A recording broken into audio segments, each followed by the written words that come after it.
ಗಳೇ ನಮಸ್ಕಾರ. ಎಲ್ಲರೂ ಹೇಗಿದ್ದೀರಿ? ನಾನು ಇವತ್ತು ನನ್ನೂರಿನ ಒಂದು ಮರದ ಕಥೆಯನ್ನು ಹೇಳಲು ನಿಮಗೆ ಹೊರಟಿದ್ದೇನೆ. ಇದು ಮರದ ಕಥೆಯಲ್ಲ ಸ್ನೇಹಿತರೆ, ಇದು ಒಂದು ಬುಡದ ಕಥೆ. ಏನಪ್ಪ ಈ ಬುಡದ ವಿಶೇಷ ಅಂದರೆ, ಇದನ್ನು ಸುಮಾರು 25 ವರ್ಷಗಳಿಂದ ಈ ಮರದ ಮಾಲೀಕ ಮರವನ್ನು ಮಾರಿರುತ್ತಾನೆ. ಮರವನ್ನು ಸಂಪೂರ್ಣವಾಗಿ ಕಡಿದ ಮರವನ್ನು ಕೊಂಡುಕೊಂಡ ವ್ಯಕ್ತಿ ಈ ಬುಡವನ್ನು ಹಾಗೆ ಬಿಟ್ಟು ಹೋಗಿರುತ್ತಾನೆ.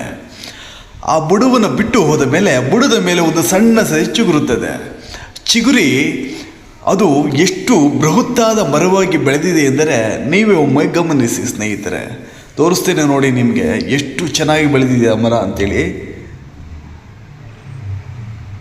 ಬಂಧುಗಳೇ, ಇದನ್ನೇ ಕನಕದಾಸರು ಹೇಳ್ತಾರೆ, ಬೆಟ್ಟದ ತುದಿಯಲ್ಲಿ ಹುಟ್ಟಿದ ವೃಕ್ಷಕ್ಕೆ ಕಟ್ಟೆಯನ್ನು ಕಟ್ಟಿ ನೀರಿರೆದವರು ಯಾರು, ಹುಟ್ಟಿಸಿದಾತ ಹೊಣೆಗಾರನಾಗಿರಲು ಗಟ್ಟಿಯಾಗಿ ರಕ್ಷಿಪನು, ಇದಕ್ಕೆ ಸಂಶಯವಿಲ್ಲ ಅಂತ.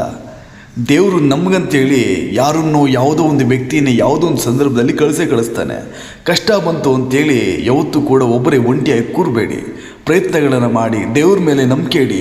ದೇವರು ಯಾವುದೋ ಒಂದು ರೂಪದಲ್ಲಿ ಬಂದು ನಿಮ್ಮನ್ನು ರಕ್ಷಣೆ ಮಾಡ್ತೇನೆ ಅನ್ನೋದು ಈ ಮರ ನಮಗೆ ನೀತಿಯನ್ನು ಹೇಳುತ್ತದೆ. ಗಮನಿಸಿ ಸ್ನೇಹಿತರೆ, ಇಂಗ್ಲೀಷ್ನಲ್ಲಿ ಹೇಳ್ತಾರೆ, fail better, try again, try again, try again, fail again, but fail better ಅಂತ ಹೇಳ್ತಾರೆ ಸ್ನೇಹಿತರೆ.